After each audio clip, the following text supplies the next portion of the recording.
Saya akan menjelaskan tentang efek Compton. Efek Compton, atau bisa juga disebut dengan hamburan Compton, pertama kali ditemukan oleh Arthur Holly Compton pada tahun 1923. Efek Compton sendiri yaitu merupakan sebuah peristiwa terhamburnya sinar X atau foton saat menunggu elektron diam menjadi foton terhambur dan elektron. Compton melakukan sebuah eksperimen dengan menumbuhkan berkas sinar X terhadap sebuah bahan yang mengakibatkan terjadinya hamburan. Dari percobaan Compton ini didapatkan beberapa fakta, di antaranya yaitu bahwa radiasi terdiri atas dua panjang gelombang, yakni panjang gelombang datang dan panjang gelombang terhambur. Selain itu, didapatkan bahwa panjangnya panjang gelombang terhambur lebih besar dari panjangnya panjang gelombang datang. Dan yang terakhir yaitu panjang gelombang terhambur bergantung dengan sudut hamburnya. Selanjutnya, saya akan menjelaskan tentang percobaan efek Compton, di mana Compton melakukan sebuah percobaan yang sangat sederhana, di mana terdapat sebuah sinar X yang ditembakkan terhadap elektron yang diam terhadap pengamat dengan sebuah detektor di ujung percobaan. Detektor ini memiliki fungsi untuk menangkap hasil dari percobaan yang dilakukannya. Langkah yang dilakukan oleh Compton yaitu dengan menembakkan sinar X dan menumbuk sebuah elektron yang diam, atau foton-foton dalam sinar X bertumbukan dengan elektron bebas diam. Maka yang akan terjadi adalah foton-foton tersebut akan terhambur dengan sudut theta dan elektron akan terpental. Ketika tumbukan ini terjadi, foton akan kehilangan sebagian dari energinya. Sebagian dari energi foton yang hilang ini diserap oleh elektron. Oleh karena itu, panjang dari gelombang foton terhambur lebih panjang daripada gelombang foton yang datang. Hal ini dikarenakan kecilnya atau berkurangnya energi pada foton terhambur. Dari percobaan efek Compton di atas didapatkan sebuah persamaan perubahan panjang gelombang, di mana panjang gelombang akhir atau panjang gelombang hambur dikurang dengan panjang gelombang awal sama dengan konstanta Planck dibagi dengan massa elektron dikali dengan kecepatan cahaya dan dikali dengan 1 dikurang cos theta. Theta di sini merupakan besar sudut yang dihasilkan saat foton terhambur. Dari persamaan di atas didapatkan sebuah makna fisis yang berbunyi perubahan panjang gelombang dipengaruhi oleh besarnya theta atau sudut yang dibentuk saat hamburan, di mana semakin besar sudut yang terbentuk, maka akan semakin besar perubahan panjang gelombangnya. Hal ini dikarenakan konstanta Planck dibagi dengan massa elektron dikali dengan cahaya, yaitu sama dengan panjang gelombang Compton yang memiliki panjang sebesar 2,43 dikali 10 pangkat min 12 meter, sehingga panjang gelombang atau perubahan panjang gelombang hanya dipengaruhi oleh theta atau besar sudut yang dibentuk saat terjadinya hamburan.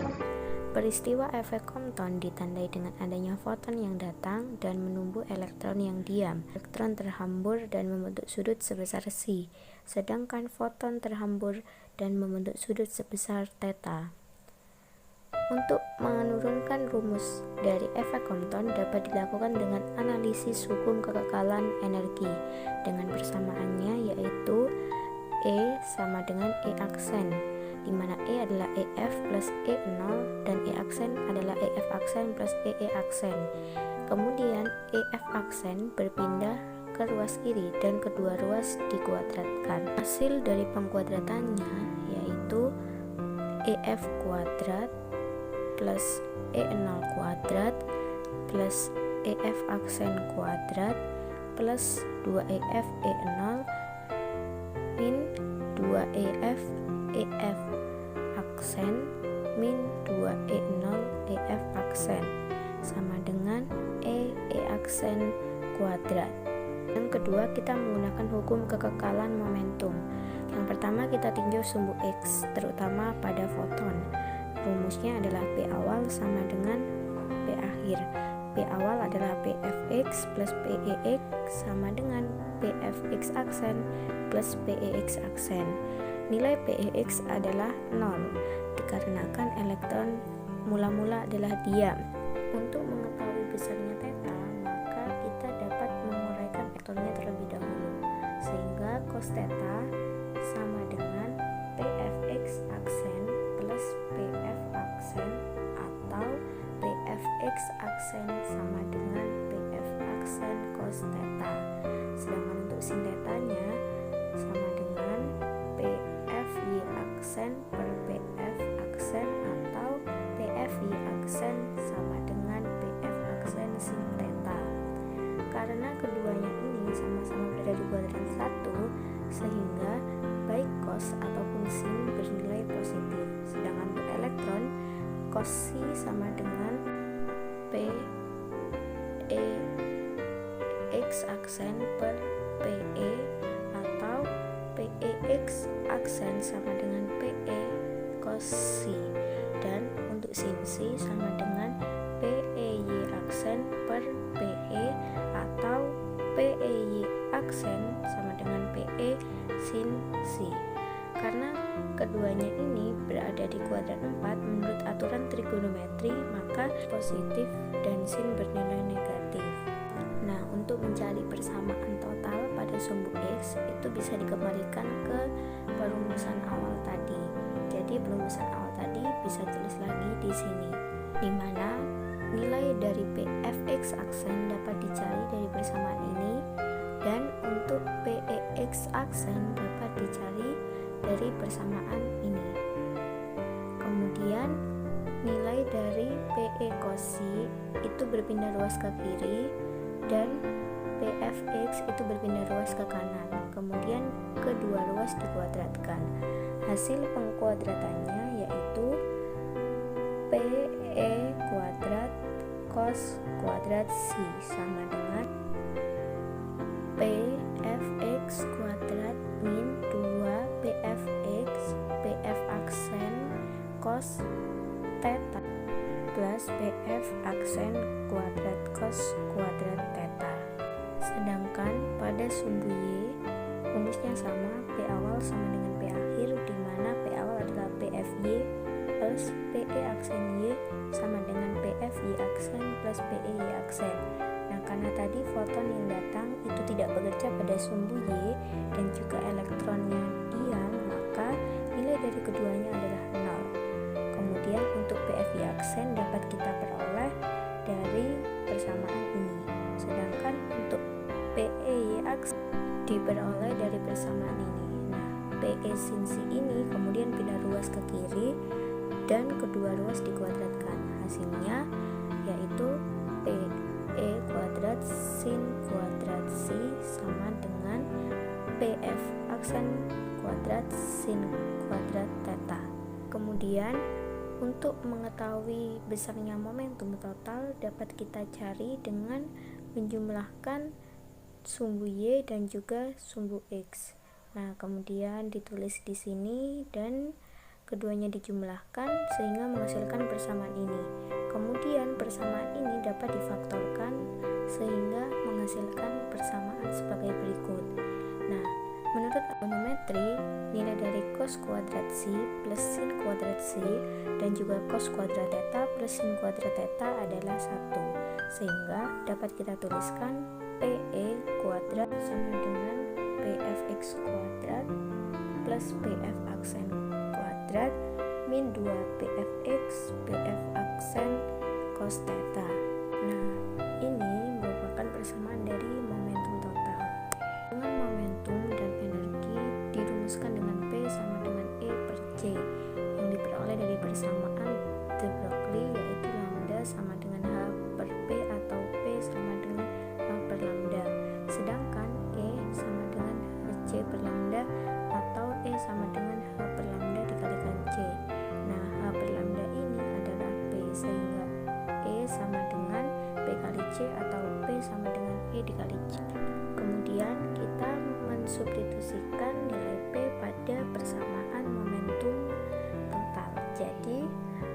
persamaan ini kita substitusikan kepada persamaan ini, sehingga diperoleh EF kuadrat per C kuadrat plus EF aksen kuadrat per C kuadrat min 2EF aksen per C kuadrat cos theta.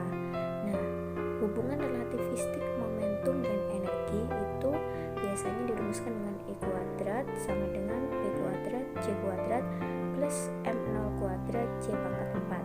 Nah, namun pada energi elektron itu menjadi E aksen kuadrat sama dengan PE aksen kuadrat C kuadrat plus M0 kuadrat C pangkat 4. Nah, kemudian kita mensubstitusikan nilai P aksen kuadrat ke persamaan relativistik momentum dan energi.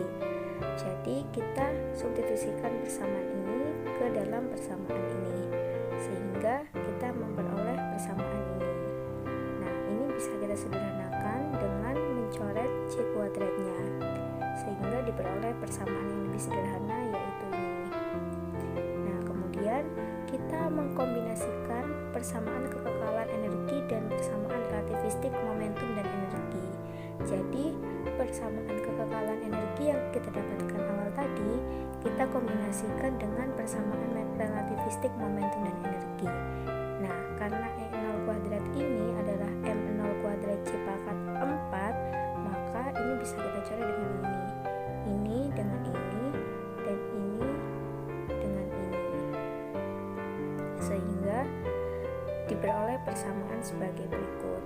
Nah, karena juga bisa dinyatakan atau diganti dengan H, maka setiap nilai yang ada di sini dengan H, sehingga terdapat persamaan berikut. Persamaan ini bisa disederhanakan lagi dengan mengkuadratkan H-nya, yaitu 2HF M0 C kuadrat min 2H kuadrat F aksen min 2HF aksen M0 C kuadrat sama dengan min 2H kuadrat F aksen cos theta. Kemudian nilai dari F itu sendiri itu bisa diganti dengan C per lambda, sehingga setiap ada persamaan F ini bisa digantikan dengan C per lambda, sehingga terbentuk persamaan sebagai berikut. Nah, kemudian persamaan ini bisa kita sederhanakan dengan cara pemfaktoran, sehingga terbentuk persamaan sebagai berikut. Selanjutnya 2HC ini dapat kita coret dengan 2HC yang ada di sini, sehingga persamaannya lebih sederhana menjadi seperti ini.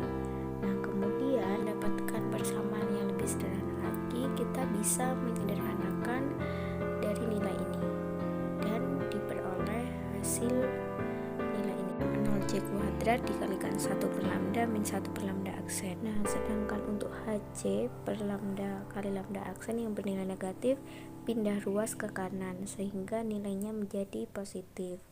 Kemudian kita sudah menyederhanakan ruas kiri. Sekarang kita bisa menyederhanakan ruas kanan dan diperoleh hasil seperti ini. Setelah mendapatkan penyederhanaan ini, langkah selanjutnya yang bisa kita lakukan adalah kita dapat menukar posisi dari M0 C kuadrat dengan lambda dikalikan lambda aksen, sehingga posisinya menjadi lambda dikali lambda aksen 1 per lambda min 1 per lambda aksen sama dengan HC per M0 C kuadrat 1 min cos theta. Nah, ini bisa dicoret dengan ini, sehingga lambda dikali lambda aksen 1 per lambda min 1 per lambda aksen sama dengan H per M0 C 1 min cos theta. Nah, kemudian apabila ini dikalikan, maka hasilnya menjadi